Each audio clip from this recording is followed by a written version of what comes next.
Donc on y va, c'est la dernière séance.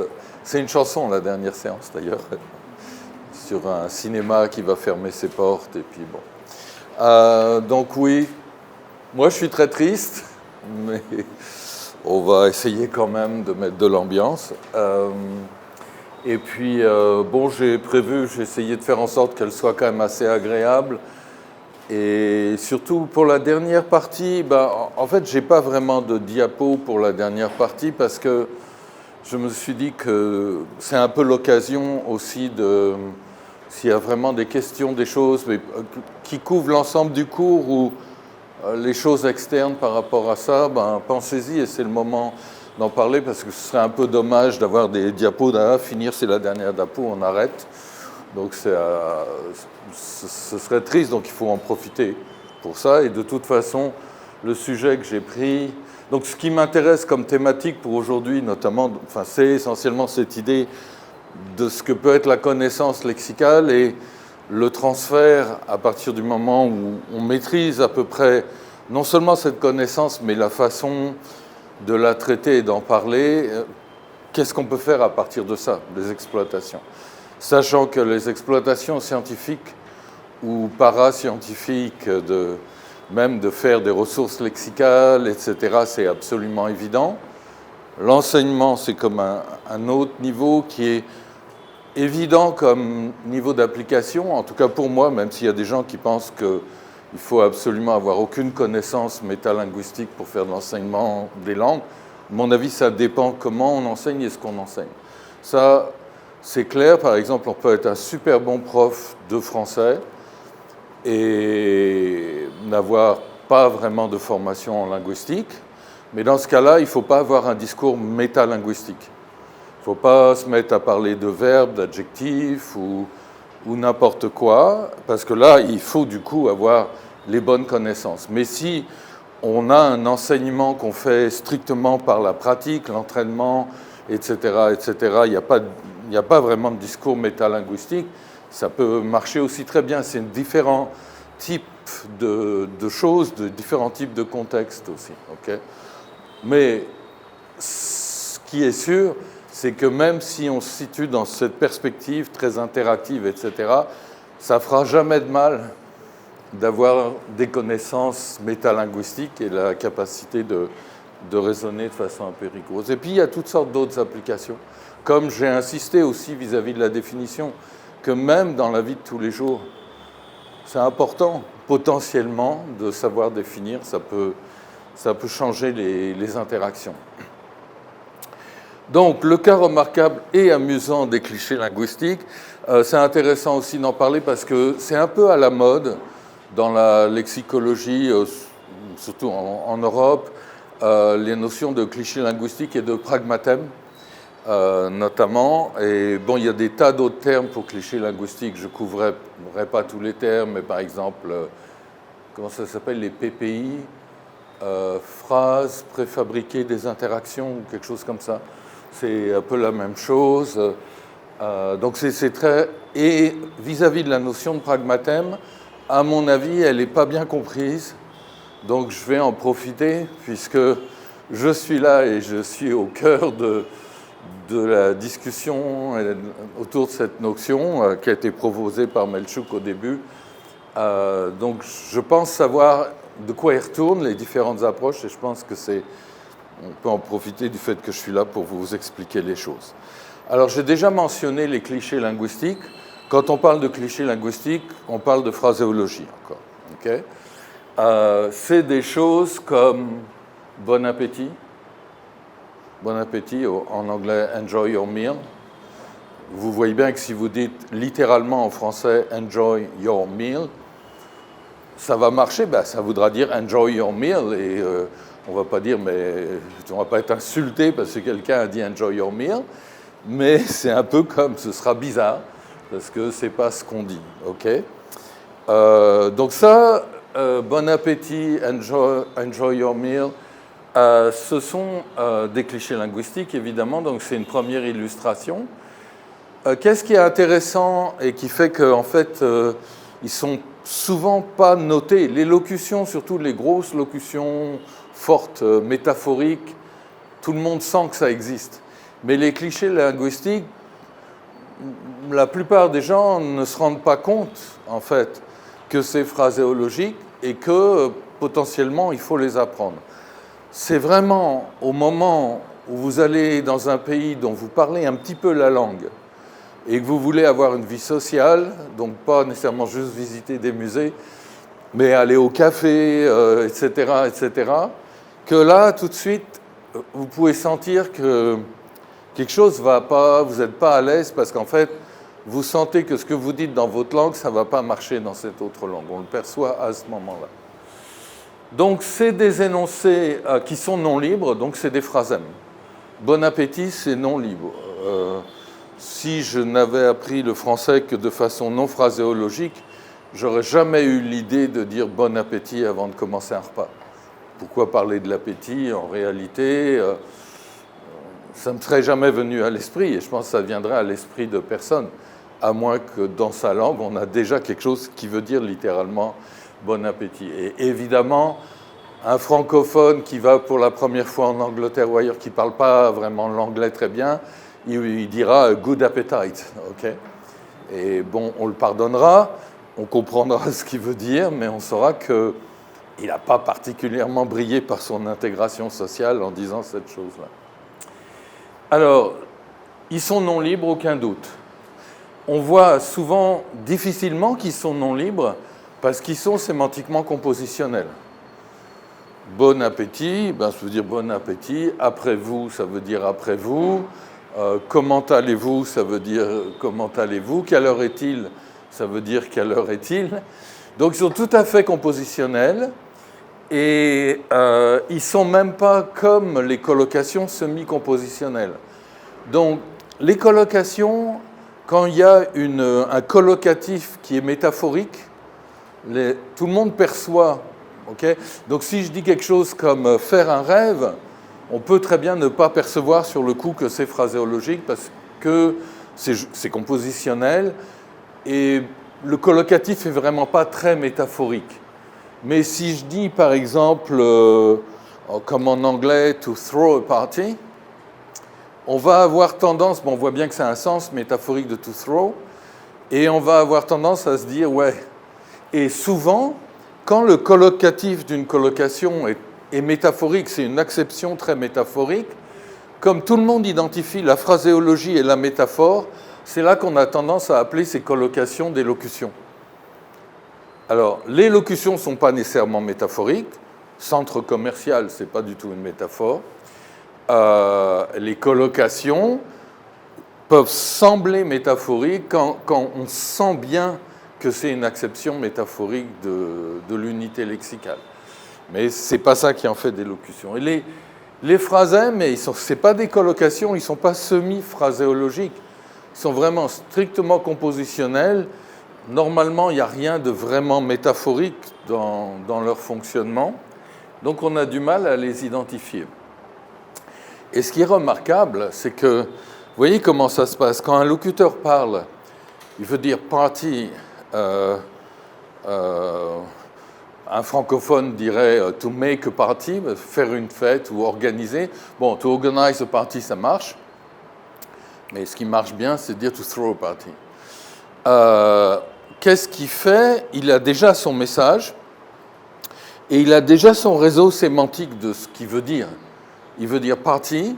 Bon, il va choisir l'unité lexicale party ou une autre lexicalisation si ça existe. Mais il a organisé, il a sélectionné son contenu linguistique. Il a dit, je veux parler de party et je veux parler de le mettre en place ou l'organiser. Je mélange un peu parce qu'en québécois, on dit un party. Donc, pour une fête, alors je ne sais pas, j'ai le féminin de une fête, mais un party et a party. Donc, j'ai tendance à mettre un genre grammatical sur le nom anglais que je ne devrais pas faire. Donc, en tout cas, il construit vraiment sémantiquement ce qu'il veut construire. OK? Et puis après, le problème, c'est la lexicalisation. Donc, il fait son réseau sémantique, si vous voulez, c'est un peu de la linguistique cognitive à la papa. Hein, c'est pas, mais fonctionnellement, c'est comme ça qu'on peut le voir.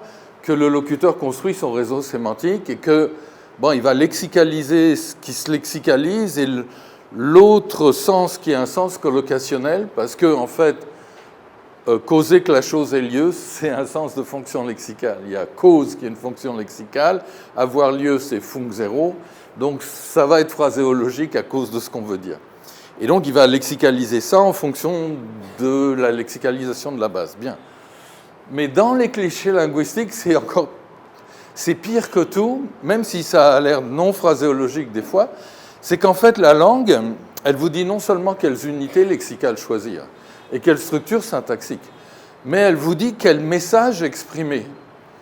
Elle dit, si tu veux encourager les gens, parce que ce que j'ai dans ma tête, c'est donner le signal de départ pour commencer un repas, et bien en français, on parle de leur appétit, on leur souhaite que l'appétit soit là pour qu'ils consomment bien. Okay. L'autre, c'est on parle du repas, et on souhaite qu'ils éprouvent du plaisir. Donc, vous voyez, la langue, c'est même au niveau de la construction du réseau sémantique. Elle vous construit tout. Elle vous dit, tu vas dire ça, tu vas parler de ça, et tu vas utiliser ces unités lexicales et ces structures syntaxiques. Il n'y a pas le choix. Donc, c'est très profond, le cliché linguistique. C'est le message au complet qui vous est fourni par la langue. C'est pourquoi c'est en fait très dur, parce que si on veut produire une collocation dans une autre langue, ben on a à trouver l'équivalent de la base et puis faire jouer notre connaissance dans cette autre langue. Mais là, il faut tout savoir. Il faut savoir, dans cette langue-là, de quoi on parle. Pas simplement comment on le dit, mais qu'est-ce qu'on dit. Donc les clichés linguistiques, c'est la langue qui vous dit qu'est-ce que vous allez dire et comment vous allez le dire en même temps. C'est quand même assez remarquable. Alors, donc c'est ça, ils sont entièrement préfabriqués, mais au niveau du contenu plus de la forme. Préfabriqués même au niveau du contenu. Il faut juste les mémoriser. Parce qu'on ne peut pas savoir ce que la langue, en fait, c'est la langue de la culture, d'accord, a décidé que l'on dise dans ce contexte-là. Donc vous saisissez la particularité des clichés linguistiques. Pas simplement sémantiquement compositionnel, mais la langue impose le contenu. Et donc, ça s'apprend absolument par cœur, complètement par cœur. Et on apprend les situations, éventuellement, et on apprend de quoi on doit parler. On dit de quoi on doit parler. Ça va, des questions là-dessus ou... Non ? Donc vous pouvez, à chaque fois qu'il y a un cliché linguistique, vous pouvez penser à qu'est-ce qu'on dit. Mais voyez, ce n'est pas la traduction dans une autre langue. C'est qu'est-ce qu'on dit quand on parle dans un contexte culturel donné, cette autre langue. OK ? Ouais, pour moi, évidemment, ça n'a pas d'importance. Donc si vous baissez le... C'est un peu rapide comme ventilateur. On se croirait dans un aéroport. Mais... Ah, ok, je ne me rends pas compte. Alors, une deuxième illustration qui nous amène vers l'autre sujet. Si je dis « vos papiers, s'il vous plaît », non seulement... Bon, c'est quelqu'un qui, évidemment, on sait, c'est le sens de papier, genre papier d'identité, papier de la voiture et tout ça. Mais là, c'est hyper précis. Bon appétit, je ne sais pas, on peut être au restaurant, on peut être à la maison, on peut être assis sur une pelouse et s'apprêter à commencer à pique-niquer, etc. Mais vos papiers, s'il vous plaît, c'est plus que ça. On sait qui a dit ça. C'est un policier, ou l'équivalent d'un policier. Il y a des situations où on nous demande des papiers d'identité. Mais si vous allez au bureau de poste chercher une lettre recommandée, si la personne derrière le guichet vous dit « vos papiers, s'il vous plaît », ça fait bizarre. On va dire, bon, si la personne n'est pas très sympa, il me faut une pièce d'identité. Vous avez une pièce d'identité ou ça peut être plus sympa comme façon de présenter, il y a toutes sortes de choses. Mais on ne va pas dire vos papiers, s'il vous plaît, ou vos papiers, même vos papiers. Et donc ça, c'est évidemment un cliché linguistique, mais c'est encore pire que le cliché linguistique normal. Ça veut dire que c'est un certain type de locuteur ici qui le dit, dans un certain type de situation. Ça veut dire, si vous allez au commissariat de police faire une déclaration, et puis on va vous demander votre carte d'identité ou des pièces d'identité, peut-être que le policier ou le gendarme qui est tellement habitué à stopper des automobilistes, il vous dira vos papiers s'il vous plaît, mais en théorie, il ne vous dira pas vos papiers s'il vous plaît, même si c'est un gendarme ou un policier. Il vous demandera une pièce d'identité.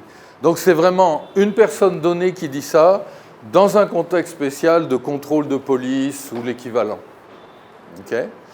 Donc ça, c'est ce qu'on appelle des pragmatèmes.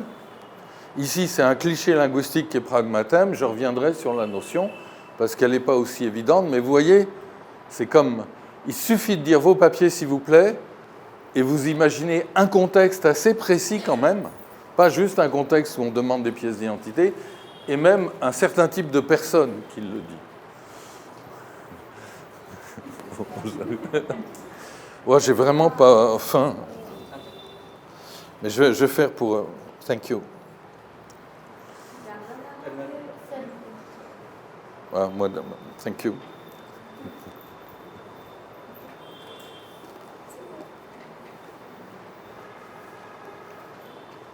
C'est pour partager, mais...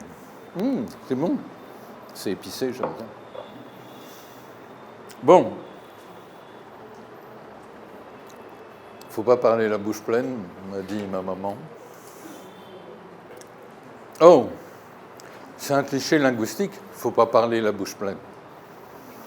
Donc c'est une instruction qu'on donne à quelqu'un, mais si vous parlez français, vous reconnaissez ça comme un énoncé préfabriqué. Il ne faut pas parler la bouche pleine. Ou il ne faut pas parler en mangeant, mais il ne faut pas parler la bouche pleine, c'est encore... Tout de suite, quand on dit ça, évidemment, n'importe qui peut le dire. Mais justement, j'ai dit, comme me disait ma maman, parce que c'est prototypiquement ce qu'un adulte va dire à un enfant qui parle à table. Si à table, il y a quelqu'un qui parle en mangeant, souvent il y a des gens... Moi, je le faisais, comme l'autre fois, j'ai failli m'étouffer en mangeant du poisson. Et je parlais beaucoup. Et si on me dit il ne faut pas parler la bouche pleine, c'est comme si on me parle à un enfant, je suis une situation, la personne, c'est un parent ou mes parents, etc. Donc, des clichés linguistiques, il y en a partout. Donc, et ça, en plus, pragmatème, donc on y revient. C'est bon ? Et c'est amusant et c'est le fun, parce que d'abord, il nous en faut. On n'en sait jamais assez, on n'en connaît jamais assez des clichés linguistiques. Et bien sûr, quand vous apprenez une unité lexicale de la langue, ça fait toujours plaisir, parce que ça vous donne plus de pouvoir de communiquer dans la langue. Mais en fait, un cliché linguistique, ça vous en donne encore plus. Parce que il n'y a pas de stratégie d'évitement. Vous savez bien que quand vous parlez une langue étrangère ou une langue seconde, si vous manque un élément de vocabulaire, vous pouvez adopter une stratégie de contournement, d'évitement, en paraphrasant ou vous n'allez pas en parler. Mais un cliché linguistique, vous êtes le pied au mur. Vous êtes dans une situation, on est supposé dire quelque chose dans cette situation. Donc en général, justement, c'est pour ça que c'est important. Si vous sentez que vous ne le connaissez pas, vous ne direz rien, et puis c'est un peu embarrassant, ça fait des situations où tout le monde va se taire finalement, etc., etc. Donc pas de stratégie d'évitement, donc quand on en apprend un nouveau, c'est vraiment très bon pour la communication. Alors je vous donne un exemple intéressant, parce qu'en fait j'ai été témoin de l'apparition de ce cliché linguistique. Et donc, ça veut dire il y a très longtemps, je vivais en France à l'époque. Donc, peut-être dans les années 70, je dirais. Début des années 70, grosso modo. Ce truc est arrivé, c'est-à-dire que la SNCF, la Société de chemin de fer, a élaboré un panneau, ben smart, pour prévenir les automobilistes, parce que l'accident classique qui se passe quand il y a deux voies, c'est que il y a un train, les automobilistes impatients attendent que le train passe, puis ils se lancent, mais il y en a un autre qui arrivait de l'autre côté, et boum. Et donc, ils sont arrivés avec ce panneau, un train peut en cacher un autre. Et c'est arrivé soudainement, et puis c'est assez bon comme expression. Alors, vous comprenez, ça veut littéralement dire un train peut en cacher un autre. Et ils ont choisi de dire quelque chose comme, ils auraient pu dire attention au train qui arrive dans l'autre sens, ou n'importe quoi. Mais la personne qui a fait le panneau a été vraiment, il l'a élaboré sous la forme d'un dicton. Proverbe dicton, mais c'est comme un dicton. C'est pas une instruction, une injonction, attention. Donc c'est beaucoup plus, et ça a beaucoup plu. Tout le monde a noté, et c'est devenu un truc, un train peut en cacher un autre. On avait envie de... Hein? Non, ben non, je sais pas. Mais vous savez, les grosses boîtes et tout ont des... Quand ils cherchent des slogans, ou ils font des petits groupes de travail, souvent en prenant des linguistes, etc. Donc ils ont peut-être réuni une petite équipe. La SNCF doit avoir quelque part, c'est pas un bureau de la propagande, mais un bureau de la communication ou je sais pas quoi. Et ponctuellement, ils organisent ce genre de truc. Bon, moi, une fois, j'ai été impliqué dans ce genre de truc, mais ça a été horrible.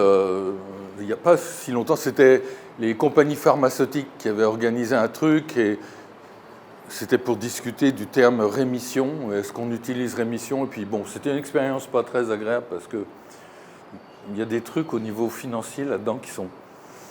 Bon, mais pour les publicités ou pour... l'équivalent de la propagande, mais la communication, les services de com, oui, des fois on fait appel à des universitaires. Bon, c'est pas parce qu'on est prof de linguistique qu'on est bon pour faire ce genre de choses aussi. C'est pas sûr, mais bon, ça peut aider des fois pour certaines choses, si la personne est spécialiste de ça. Moi, je suis pas un spécialiste. Mais bon, je suis bon avec les jeux de mots, même vraiment très bon. Donc si c'est pour faire des trucs rigolos, là, je pense être la bonne personne. Donc ça, c'est très bon, c'est très bien choisi. Et bon, j'ai testé aussi, parce que pour moi, c'était comme du vieux français maintenant déjà, enfin vieux. Et j'ai testé avec des gens plus jeunes, et vraiment, si les gens ne vivent pas dans un environnement de campagne, etc., ils ne connaissent pas. Parce que même les gens des villes, quand c'est apparu, ça a eu tellement de succès, tout le monde parlait, tout le monde connaissait. Et maintenant, il n'y a que les gens. Et même pire que ça, il y avait une étudiante, j'ai dit, mais. Je dis, c'est parce que vous n'habitez pas en campagne. Elle dit, si, j'habite en campagne. Puis là, elle dit, ouais, mais j'habite dans les Vosges et les voies de chemin de fer, il y a une seule voie, il n'y en a pas deux, donc ça alterne. Alors, on ne peut pas mettre un train pour en cacher un autre si on veut prévenir les gens. Bon, bref, beaucoup de succès, et vous voyez, complètement compositionnel. Et en fait, au départ, ce n'était pas un cliché, c'était juste un panneau qu'on a fait. Mais à partir du moment où le panneau reste, les gens le connaissent, et ça devient un cliché parce que c'est institutionnalisé. Ça aurait pu ne pas marcher et ne pas s'institutionnaliser. Mais évidemment, nous, dans la vie de tous les jours, on ne va pas l'utiliser pour notre voie de chemin de fer. On n'a pas de voie de chemin de fer, ok ? Par contre, il y a eu une sorte d'exploitation hors de ce contexte-là. Donc c'est sur un panneau, il faut que ce soit sur un panneau, et c'est à un passage à niveau, donc plus généralement un endroit où on peut traverser une voie ferrée. Donc passage à niveau, mais ça s'appelle un passage à niveau, donc c'est très encadré, etc. Mais ça peut se mettre sur le quai d'une gare, par exemple, là où les gens ont tendance à traverser les quais. Comme ça, dans les toutes petites gares, il y avait ça. Maintenant, avec les TGV qui passent, les trucs, il y en a de moins en moins, mais c'était normal, il n'y avait pas de pont ou pas de tunnel. Donc ça pouvait être là. Et c'est destiné aux personnes qui veulent traverser, en voiture ou à pied. Et c'est une mise en garde. Et donc, ce qui est très marrant, c'est que ça a eu tellement de succès que ça a été lexicalisé. Mais du coup... on peut le décrire comme un cliché linguistique lexicalisé ou le décrire comme une locution ou une construction. Alors, je vous en donne la preuve. Très peu de temps après que ce machin soit sorti, il y a eu donc cette espèce de lexicalisation de un ou une N peut en cacher une autre. Vous aviez eu notamment ce film. Attention, une femme peut en cacher une autre. Donc, c'est pas parce qu'il y a une autre femme qui arrive derrière. En fait, c'était Miu Miu, l'actrice, très populaire à l'époque, donc qui avait 2 amants ou 2 amis, etc. Donc, elle leur tricotait des pullovers avec des signes différents. Et puis, c'était comme... en fait, c'était parce que dans l'histoire, elle avait l'air de quelqu'un très sérieux, un peu traditionnel et tout. Mais en fait, ces deux-là, elle les menait comme ça, parce qu'ils étaient complètement en adoration devant elle. Et donc, c'est une sorte de comédie. Et évidemment, la comédie exploitait ce cliché linguistique. Donc, tout le monde qui voyait le titre de film, une femme peut en cacher une autre, tout de suite, c'était évident. Et bon, c'est le titre de film, mais c'était pour dire un peu, quand même, que une haine, donc quelqu'un peut en cacher une autre, ça veut dire derrière une apparence de quelqu'un ou quelqu'un avec ses apparences, etc., il peut y avoir en fait une autre personne. Ou bien c'est vraiment 2 personnes différentes. Ça va? Vous aviez entendu ce truc? Non? Et le film, évidemment, vous n'avez pas... Bon, je ne le recommanderais pas parce que c'est une bonne grosse comédie. C'est OK. Enfin, je ne sais pas. Je l'avais vu une fois il y a très, très longtemps. Je ne sais pas si ça a bien vieilli, mais c'est souvent le genre de choses qui vieillissent mal. Donc vous avez Roger Hanin, qui était le beau-frère de François Mitterrand, un acteur de cinéma, et Eddie Mitchell, chanteur de rock français. C'est aussi dans un très vieux film de Buñuel, par exemple, Obscur objet de désir, où il y a vraiment 2 femmes, mais sans rien dire ou annoncer, on change d'actrice. Ah oui, mais il n'y a pas du tout le cliché, parce que je connais bien ce film. Et là, c'est vraiment une femme... Oui. Bah, Buñuel aimait bien ce genre de choses, avec Belle de jour aussi, etc. Mais bon, c'était avec type d'obsession. C'est beaucoup plus sympa ici.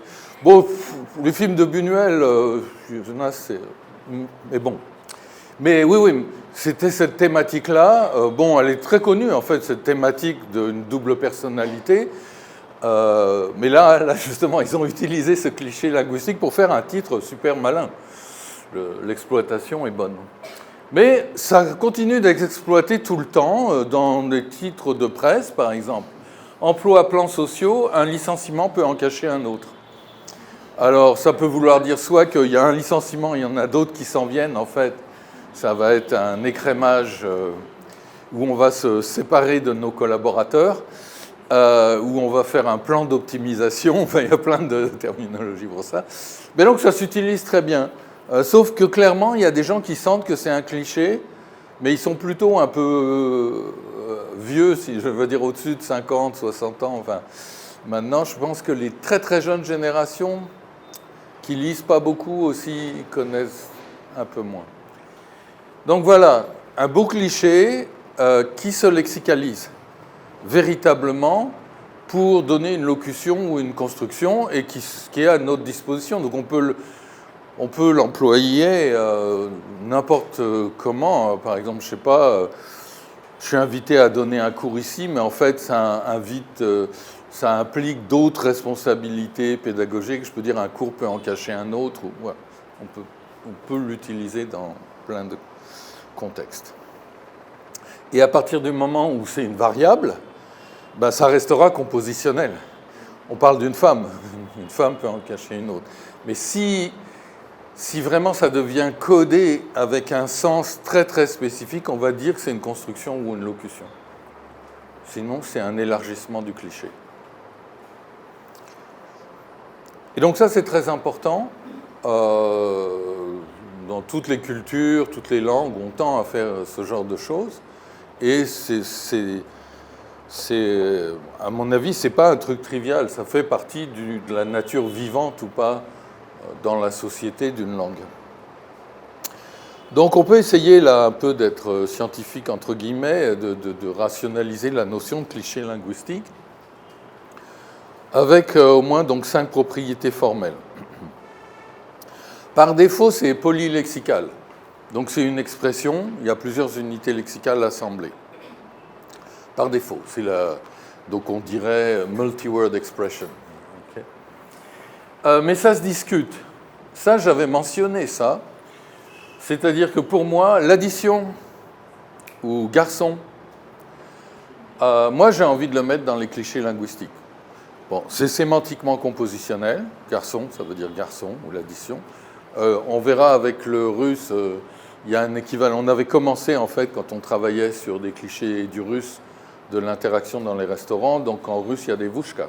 Des vushka, ça veut dire jeune fille. Et on appelle une serveuse comme ça dans les restaurants. Mais je ne vous montrerai pas l'analyse de Devushka parce que précisément, ce n'est pas polylexical.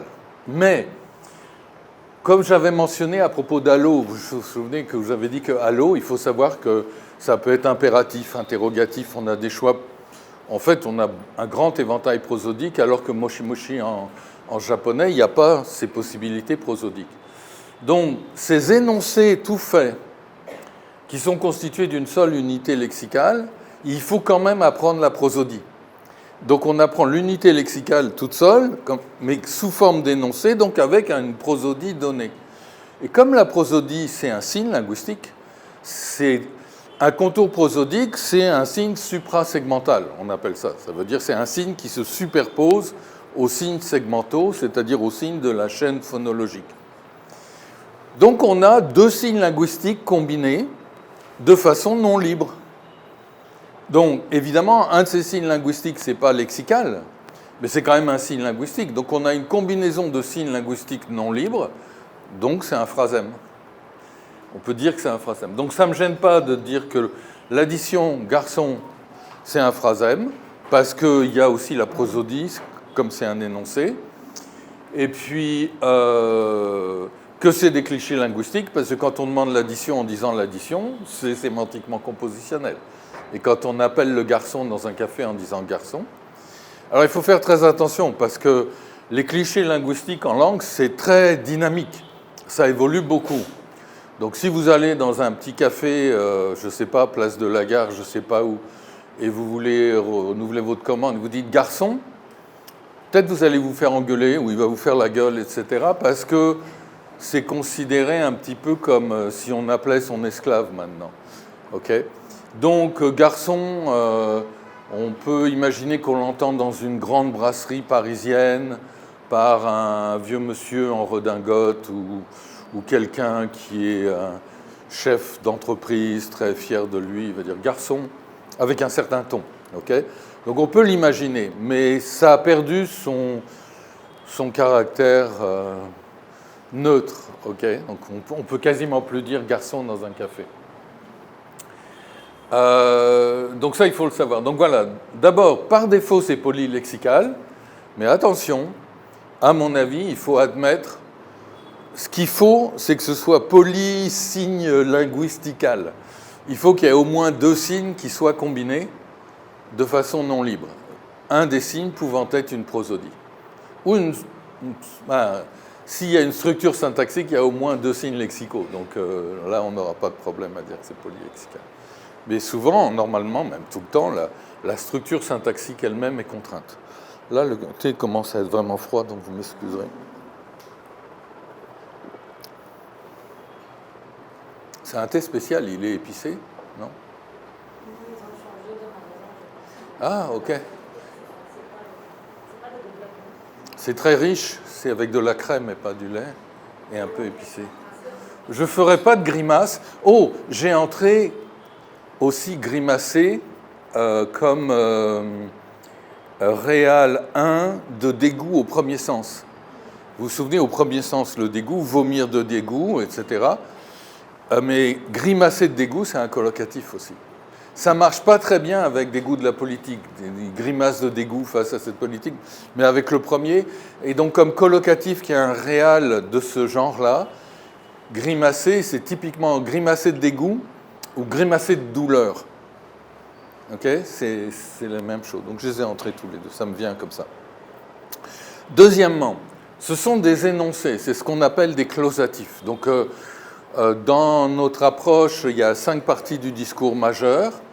Les verbes, avec tout type de verbes, les noms, avec tout ce qui est nominal, donc y compris les pronoms, les adjectifs, les adverbes, et la 5e partie du discours, les clausatifs. donc des unités lexicales qui sont des énoncés.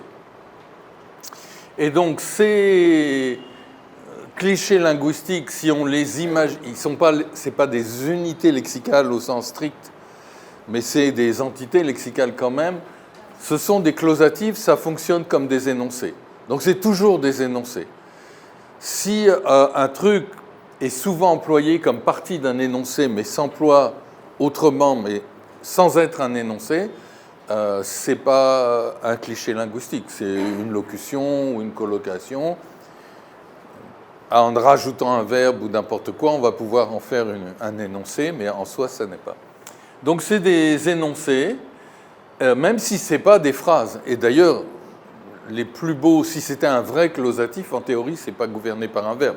Mais ils sont souvent gouvernés par un verbe. Donc, grosso modo, ils relèvent de la famille des clausatifs, des énoncés.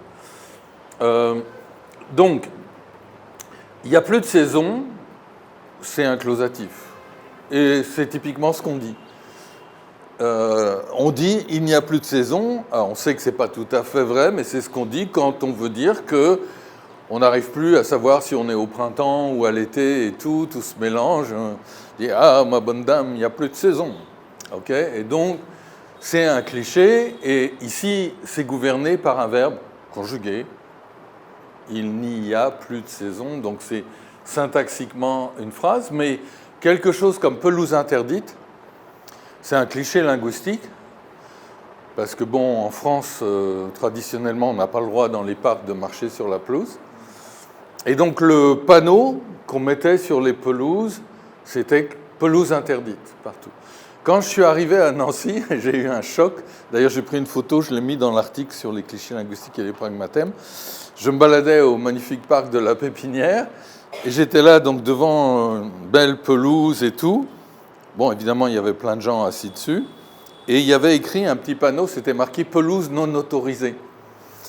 Et ce qui n'est absolument pas le cliché linguistique, mais clairement interdit, ça ne fait pas sympa. Il y a des gens qui ont dû faire remarquer, il y a beaucoup de touristes allemands ou de partout, que c'est une façon vraiment pas sympa de dire les choses. Bon, déjà d'interdire d'aller sur la pelouse, mais de dire « pelouse interdite », là, comme défense de stationner. Et donc je pense que pour cette raison, ils se sont dit, on va... justement, ils n'ont pas réuni peut-être une commission de spécialistes, mais ils ont essayé de remplacer, et donc ils ont dit que c'est non autorisé, de dire que c'est interdit.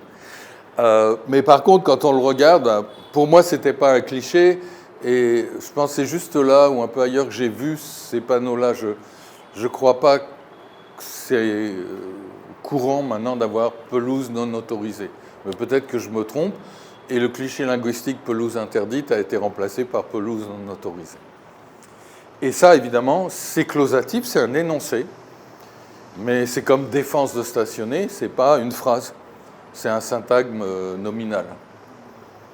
Ok.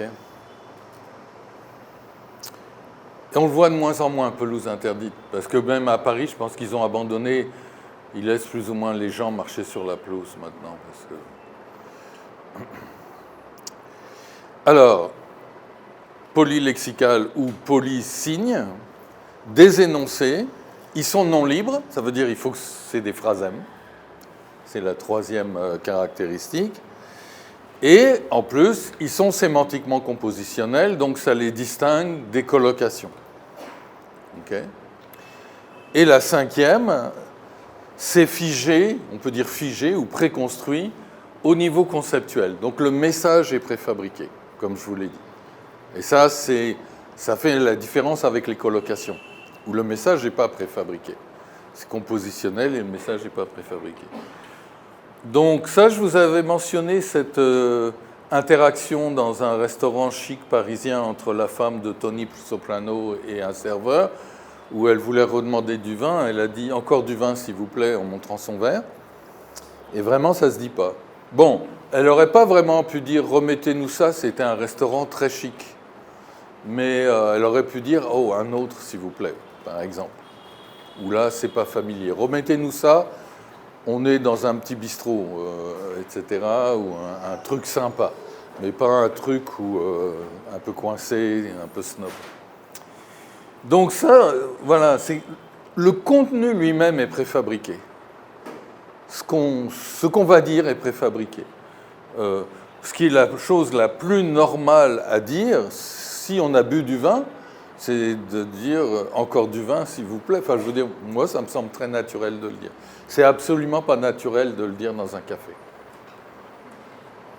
Donc, il y a ces 5 propriétés, c'est assez complexe pour identifier que c'est un cliché linguistique. Ça va? Oui. Il y a aussi je monte, je valide. Quoi? Je monte, je valide sur le bus.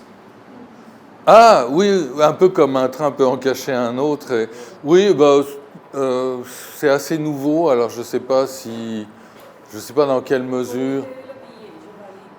Oui, c'est contre la fraude. C'est pour que les gens ne prennent pas le bus sans payer le bus. Donc en fait, ils disent, vous montez, bah, c'est plus je monte, je valide, c'est je monte, j'ai un ticket et je paye. Et donc ils ont décidé de dire ça, mais je sais pas, enfin pour moi par exemple, c'est pas entré dans mon lexique du français vraiment, je l'ai déjà vu. Mais je ne sais pas dans quelle mesure c'est là depuis longtemps, est-ce que c'est là pour longtemps? Est-ce que c'est juste dans certaines villes qu'on utilise ça, ou juste à Paris donc... Parce qu'il y a beaucoup, c'est des slogans aussi. Donc il y a beaucoup de slogans qui apparaissent, qui disparaissent. Et donc moi, dans le contexte par exemple de la description, du réseau lexical, etc., je suis un peu... bon, c'est pas une attitude réactionnaire, mais c'est juste... On a tellement de choses à faire, tellement de travail, que je me décide à entrer un truc quand il est... Je vois qu'il est là pour rester. Parce que ça va vraiment très vite. En plus, avec les réseaux sociaux, etc., des expressions deviennent à la mode, elles arrivent, et puis elles disparaissent tout de suite. Et au bout de... Ça fait très jeune au début, tout le monde dit ça, un truc comme « allô », je ne sais même pas le dire avec l'intonation. Et puis au bout de 10 ans, c'est vraiment ringard de le dire. Donc j'attends de voir comment ça se passe. Et puis... si ça a l'air que ça va rester... En fait, une des façons de le voir aussi, c'est est-ce que ça coupe à travers pratiquement toute la population? Mais si c'est des expressions qui tendent à être utilisées par des classes particulières, avec l'idée que, surtout, ça fait jeune, ben, les jeunes vieillissent, et ils vieillissent vite, on passe assez vite de 18 ans à 28 et à 38, finalement, c'est juste 20 ans. Et, bon, désolé. Mais la sagesse arrive avec, normalement, donc c'est une grosse compensation. Et donc, si c'est connoté avec associé une certaine tranche d'âge, bah, évidemment, les tranches d'âge qui suivent vont vouloir leur propre truc. Donc, dans ce cas-là, ça disparaît. Et donc, par exemple, ce truc s'est apparu... j'ai fait un article là-dessus. Bah, je ne suis pas fier de tous mes articles. Bah, je ne suis pas fier en général. Mais bon, il y en a quelques-uns, j'aime plus que d'autres. Celui-là, je l'aime bien. C'est apparu, bon, quand je vivais à Montréal, à Singapour, pas du tout en France. C'était le nouveau sens de souci en français. Donc maintenant, la plupart des gens ne sont pas du tout conscients que c'est relativement récent, en un sens. Mais avant, je ne sais pas quelle date, avant quelque part dans les années 90, un souci, c'était une préoccupation. On se faisait du souci pour ses enfants, etc., où nos enfants nous causaient beaucoup de soucis, ça voulait dire de préoccupations.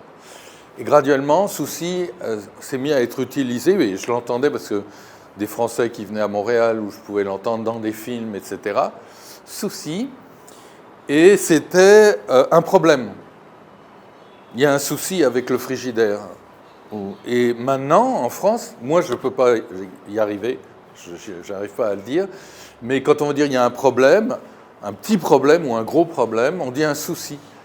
Mais c'est nouveau, ça ne se disait pas. Et ça veut dire problème, c'est complètement substituable. Partout où on disait problème, on peut dire souci, et c'est comme il ne faut plus dire problème. On ne dit plus problème, donc moi j'ai un problème avec mon adresse électronique, je ne dirais pas que j'ai un souci avec, mais c'est devenu ce sens-là. Et je l'ai noté, mais ce que j'ai noté, bon, j'ai fait l'hypothèse que c'est du langage jeune. Et j'ai noté que très rapidement, des gens de toutes les générations, même des grands-mères, grands-pères, utilisaient souci comme ça. C'était une bonne indication que ça allait rester plus tôt. Mais alors j'ai fait des recherches. Alors, il y a une étudiante très sympa, très rigolote, quand j'étais arrivé à Nancy, qui m'a dit oui, mais dans la télé-réalité, alors ça m'a plu qu'elle dise que... Parce que c'est arrivé d'un seul coup, ça a pris vraiment comme ça, comme un feu de paille. Et donc la télé-réalité, ça a été un vecteur de développement, enfin de changement dans le vocabulaire énorme. Elle m'a dit il y avait une célébrité de télé-réalité qui disait toujours « no suicide » pour « pas de problème », une sorte de mélange de « no problem » en utilisant « souci » avec un « I » comme si c'était de l'anglais. Je ne sais pas de quoi ça venait, mais apparemment il y a quelqu'un qui disait toujours « no suicide ». Et après, on reprenait « oh, no suicide », ben, ça a complètement disparu. Quand je suis arrivé à Nancy, personne disait... Mais après, j'ai cherché, effectivement. Et donc, je me dis, peut-être c'est venu de là, et comme ça voulait dire « no problem », pas de problème, et donc se mettre à dire « souci » au lieu de « problème », et boum, boum, boum. Et donc, ça va très vite, et les clichés sont en plein dedans. Et le truc, alors, les différentes tranches d'âge, ça m'avait convaincu, et donc, on me dit... On peut faire l'article du réseau lexical du français sur souci parce qu'il est là. Et le truc qui m'avait convaincu, c'est que mon arrivée en France a été assez catastrophique. Plein de choses se sont passées, des gens sont morts, des trucs. Et il y a eu... C'était vraiment lugubre. Et c'est là où il y a eu Fukushima. C'est moche, Fukushima, quand même. En plus, j'avais un jeune enfant, tout ça. Mais dans quel monde?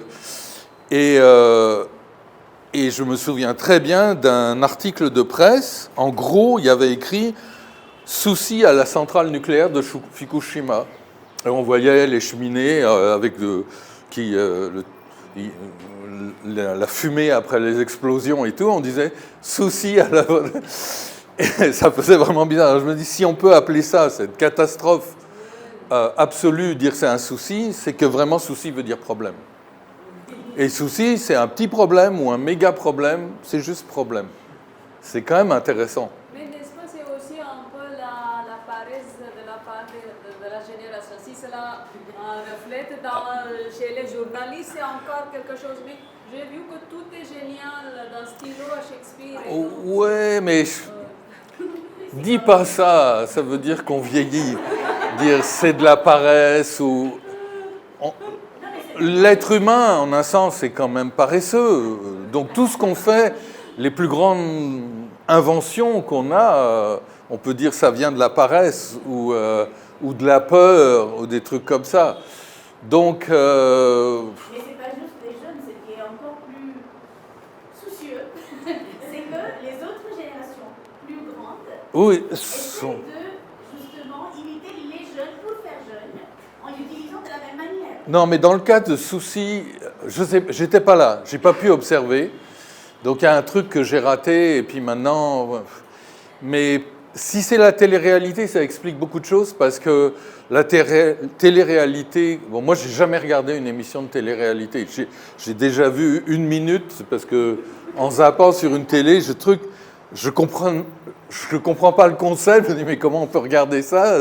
Qu'est-ce que c'est? C'est un truc tellement bizarre pour moi. Mais par contre, tout le monde regardait la télé-réalité en France quand c'est arrivé, ça je le sais. Donc les jeunes, même les gens plus âgés, peut-être encore plus que les jeunes, regardaient les émissions de télé-réalité. Donc il y a certaines choses qui passent dans la télé-réalité qui peuvent vraiment pogner, comme on dit au Québec, chez les générations plus vieilles. Et donc les clichés linguistiques, ça va très vite. Donc il y en a qui arrivent, il y en a qui partent. Notamment dans les slogans. Donc il ne faut pas s'énerver en tant que lexicologue. Il ne faut pas vouloir à tout prix être un suiveur ou une suiveuse. Il faut regarder quand les choses commencent à s'institutionnaliser, ben pourquoi pas. Ok. Mais moi, j'aime pas trop changer ma langue juste parce que tout le monde se met à dire ça. Par contre, ça ne me gêne pas. Si vraiment tout le monde se met à le dire et que ça reste, embarquons. Ben, sauf que pour souci, ça me gêne parce qu'il y a une fleur qui s'appelle un souci aussi. Et j'aimais beaucoup les soucis. Et je sais pas, j'ai juste pas envie, c'est tout, j'ai le droit. Okay, mais par principe, est-ce que les jeunes sont paresseux? Est-ce que ces histoires aussi, la langue est moins bonne qu'avant, moins subtile? c'est plus une indication qu'on vieillit quand on se met à dire ça. Parce qu'en fait, la langue change très vite. Et évidemment, quand on voit que notre langue, c'est plus la langue que les gens parlent, si on est habitué à être mainstream, à être avec... ça gêne. Ça nous gêne parce qu'on n'est plus à notre place. Cette société n'est plus pour nous. Et donc ça pousse à avoir cette espèce de comportement. Donc je ne suis pas non plus absolument tout est bon, tout est magnifique, mais il faut se méfier un petit peu de cette impression. Il y a des choses qui sont quand même claires. De toute façon, c'est absolument clair que les gens lisent de moins en moins. Des textes, ok, c'est clair. Et donc tout ce qu'on apprend en lisant des livres, dans la façon de s'exprimer, dans l'expérience de la vie qu'on peut avoir en lisant des livres où on lit des trucs qu'on n'aurait jamais vécu et qui... ça, c'est clair. Donc il y a d'autres choses qui sont là, qui les remplacent, mais pas... c'est plus la même chose, ça c'est certain. Alors, donc c'est pas des unités lexicales, c'est pas des locutions, mais c'est des entités lexicales, et donc il faut les décrire, et il faut les enseigner, il faut les apprendre, il faut les enseigner. Donc c'est intéressant le sujet de... Ça va quand même? C'est bon? Je me plaignais qu'on entendait, vous voyez pas beaucoup d'oiseaux. Mais là, non mais ça me manquait le chant des oiseaux. Ok, c'est tellement agréable. Il n'y a pas grand-chose de si beau que le chant des... Sauf certains oiseaux, là, comme cet oiseau australien, j'oublie toujours que c'est... Comme ça. C'est vraiment un cri pas possible. Alors, bon, là, j'insulte ces oiseaux-là qui pensent qu'ils sont très mélodieux. Ou le cri du coq, c'est pas génial. Alors, donc, le rôle social, ça, c'est fondamental. Parce que justement, c'est ce que je vous disais, c'est incontournable. Donc ça a une importance sociale de rituel. C'est vraiment un rituel. C'est comme un rituel. C'est du genre, on coupe pas on mange pas le poisson avec un couteau à viande. D'ailleurs, entre parenthèses, franchement, on exagère en France. Dès que c'est plus ou moins poissonneux, on vous donne un couteau à poisson. Alors, le couteau à poisson est fait pour faire des filets. On vous amène des crevettes, on vous donne un couteau à poisson. Ou un poisson déjà en filet, ça ne sert à rien. Mais bon, bref, ce genre on se tient droit à table, je ne sais pas quoi, on laisse passer la dame. Plein de choses comme ça ritualisées. Et dans la vie de tous les jours, on fait beaucoup ça. Alors, ça dépend des cultures. Par exemple, j'ai noté qu'en Inde, c'est pas si strict que ça. C'est clair qu'il y a des manières de table et tout, mais comparé vraiment à la France ou ailleurs, on voit bien qu'on peut improviser. Bon, il y a peut-être des contextes où c'est différent, mais on va manger un morceau comme ça. On se sent à l'aise, en fait, parce que c'est comme... Il y a des gens qui vont manger avec les mains, d'autres avec des couverts... Bon, c'est très libre. Mais souvent, il y a des pratiques très codifiées, à table ou ailleurs. Et en fait, les clichés linguistiques, ça fait partie de ça. On fait comme ça. Dans tel pays, on fait comme ça. Et c'est une sorte de rituel. Et quand on suit le rituel, on est tout de suite intégré à la société. Alors que quand on ne le suit pas, on est laissé à l'extérieur. Et au niveau de l'interaction, de ce que les gens vont vous dire aussi, dont on va pouvoir communiquer, même au niveau du contenu, ça a une importance capitale. Donc c'est une des premières choses à maîtriser dans une langue quand on va vouloir s'en servir, c'est vraiment de maîtriser, on va partir à l'étranger, c'est de maîtriser les clichés linguistiques, parce qu'ils vont nous donner accès en fait à la société et aux interactions humaines qu'on n'a pas sinon. Si on ne les a pas, on ne les a pas. Et y compris quand on change de variante de dialecte. Si on est français de France, on va au Québec, il y a des clichés linguistiques, ce n'est pas juste un problème de vocabulaire, mais il y a des clichés linguistiques différents, et il faut les savoir, et vice-versa. Et ça permet de... Donc le rôle social, au niveau du rituel, c'est très important. Un truc, alors ça c'est une idée que j'ai eue, et j'ai réfléchi un peu. Je n'ai pas vraiment des données, mais il y a quelque chose là-dedans. C'est-à-dire, d'abord j'ai pensé aux sciences, et je me suis dit, mais des clichés linguistiques, de la linguistique ou des clichés linguistiques de l'informatique qu'on dit quand on fait de l'informatique, qui ne sont pas juste parce qu'on utilise une unité lexicale qui existe avec un sens d'informatique, mais dans l'activité et donc en maths et tout. Et je dis, mais en fait, dans les sciences, on n'a pas vraiment de clichés linguistiques. J'avais du mal à en trouver. Puis après, je me suis souvenu, dans le technique, oui, dans les domaines techniques, dans le génie civil ou dans la marine, il y a des choses qu'on dit. On va dire, par exemple, un homme à la mer. C'est un cliché linguistique. À tel point que si c'est une femme qui tombe, on ne sait pas, on ne va pas dire un homme à la mer, mais une femme à la mer, on ne le dira pas non plus. Donc peut-être on ne dira rien, on laissera la femme se noyer, du coup, parce qu'on n'aura pas... Mais on voit bien que... Et ça, c'est la marine. Donc dans la marine, je sais, il y en a plein. Mon père était marin, il en utilisait des fois dans la vie de tous les jours. Et après, oui, dans le génie civil, il y a des choses qu'on dit dans des situations données. Donc dans le technique et le spécialisé, oui. Et par contre, dans les sciences, un cliché linguistique qui serait un cliché linguistique de la chimie, quand on fait de la chimie, peut-être il y en a, mais il ne doit pas y en avoir beaucoup. Bon, il faudrait que ce soit dans un contexte où on le fait, par exemple, dans les expérimentations de chimie, un truc qu'on dit typiquement à un moment donné. Alors j'en ai trouvé un, parce qu'il est lexicalisé en français, qui est super beau, mais il a changé, donc je vous le donne. Parce qu'en fait, il s'est déspécialisé. Il est passé dans la langue de tous les jours. C'est CQFD. On peut tout à fait dire, et tu vois bien que c'est CQFD. Et c'est ce qu'il fallait démontrer.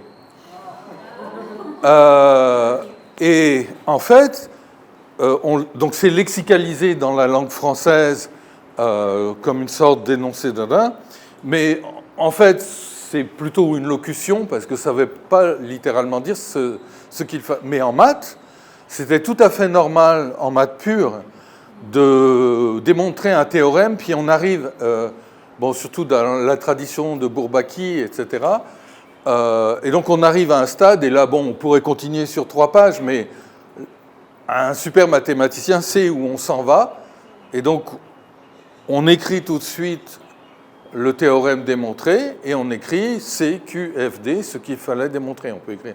Et donc, la proposition mathématique qui est là, je vous dis, c'est ce qu'il fallait démontrer, et c'est ce qu'on dit à la fin d'une démonstration.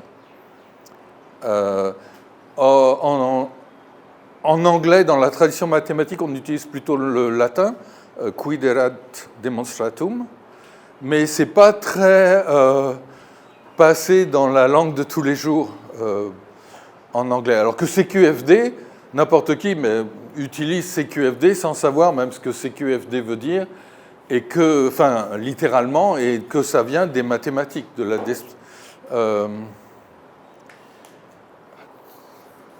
Il y en a un autre. Ça va me revenir. Et c'est dans les écoles normales qu'on utilise ça. Ça veut dire Anne qui gambade ou quelque chose comme ça. Je ne sais plus quelle est l'expression. Mais ça, évidemment, c'est un peu comme CQFD. Mais ça veut dire à partir de maintenant, c'est comme un âne qui va courir jusqu'à l'étable. Et donc c'est une autre expression qui est utilisée. C'est très bourbakien, ça. Mais ça, c'est une locution. Mais synonyme de dire Anne qui... Ah, j'ai oublié. Et donc, on met ça dans la marge et tout pour dire, voilà, maintenant, je ne vous écris pas la suite, ça se déroule. Vous savez, comme pour les joueurs d'échecs, les très, très, très bons joueurs d'échecs, on arrive à une configuration, c'est fini. Même s'il y a encore 30 coups à jouer, 30, je ne sais pas, c'est peut-être beaucoup, je ne suis pas un grand joueur d'échecs, mais on sait que, on sait où s'en va. Et donc, pour les mathématiciens, c'est comme ça. Ils voient qu'on arrive à un théorème, et avec les axiomes qu'on possède, etc., on sait qu'on a la démonstration. Même souvent, avant de le faire, un grand mathématicien, il sent qu'il y a un théorème, il ne saurait pas dire pourquoi. Puis il essaye de le démontrer, mais il sait que ce théorème existe, c'est dans son feeling général. Donc CQFD, en voilà un très beau. et qui sait lexicaliser. Donc c'est pour ça que je le connais aussi, parce que moi, j'ai jamais fait les écoles normales et les classes préparatoires en maths et tout, donc j'ai jamais fait des maths à ce niveau-là. Mais bon, peut-être vous en avez d'autres. Mais c'est un truc intéressant quand même, que dans les activités scientifiques, parce que j'ai été dans plusieurs domaines scientifiques, j'ai jamais rencontré des trucs qui font que... Alors que dans des domaines techniques, professionnels techniques, oui. Mais quand quelqu'un fait une conférence en je sais pas quoi, par exemple, on n'entend pas de clichés linguistiques propres au domaine scientifique. Donc c'est limité. Ça veut dire quelque chose à propos de la science, qui est triste, je pense.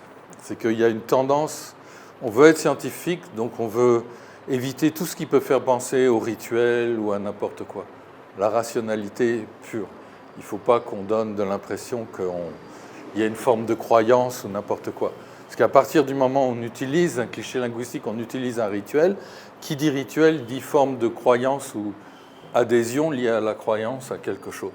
C'est intéressant, mais comme dirait mon maître en linguistique, c'est de la philosophie. Sauf que bon. Et donc, ça a un ancrage culturel. Donc, il y a beaucoup d'exploitation humoristique. Alors là, je vous donne ça. Il ne faut pas abuser, je sais, j'ai l'un, mais celui-là, quand même, je ne peux pas résister.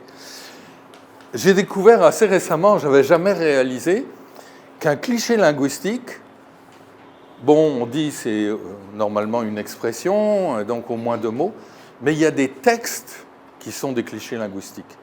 Vraiment, là, 2, 3, 4 phrases. Et donc, je vais vous en montrer un. Et on le voit parce que justement avec des effets humoristiques. Si vous utilisez un cliché linguistique dans un contexte qui est autre que le contexte normal d'utilisation du cliché linguistique, ça fait tout de suite rire parce que comme une femme peut en cacher une autre, mais là on change le contenu. Donc c'est encore Friends, je suis désolé, mais c'est dans Friends que j'ai trouvé ce... Je le connaissais évidemment le cliché linguistique, sinon je ne l'aurais pas reconnu, ça ne m'aurait pas amusé.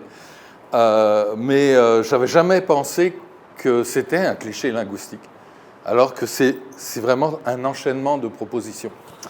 Donc il y a Monica et son frère Ross qui reçoivent leurs parents à dîner. Monica est très nerveuse parce que les parents, ils n'arrêtent pas de dire Ross c'est leur petit favori, donc c'est toujours celui qui a réussi. Et puis Monica est très frustrée parce qu'il la traite vraiment comme une idiote et tout. Et puis Ross est très embarrassé parce qu'il adore sa sœur et puis il trouve que c'est pas juste, même s'il aime bien qu'on dise qu'il est génial. Et donc évidemment, ils les reçoivent à souper, puis ça se passe très mal. Il y a toutes sortes de catastrophes parce que bon, il y a des choses qui sont dites et qu'il fallait bon. Et donc le lendemain, Ross, il est au café avec ses copains dans le Central Park, et donc il lui demande alors comment ça s'est passé. Et là, Ross va utiliser ce cliché. Et avec ce qui est important, c'est que ce cliché, comme beaucoup de clichés en fait, il vient même avec une prosodie très particulière et même une gestuelle. Donc c'est super bien fait parce qu'il joue le truc très très bien avec la prosodie et la gestuelle. Et c'est pour ça en même temps que ça marche. C'est vraiment un pas mauvais acteur ou la direction d'acteur n'est pas mauvaise parce que... Alors allons-y.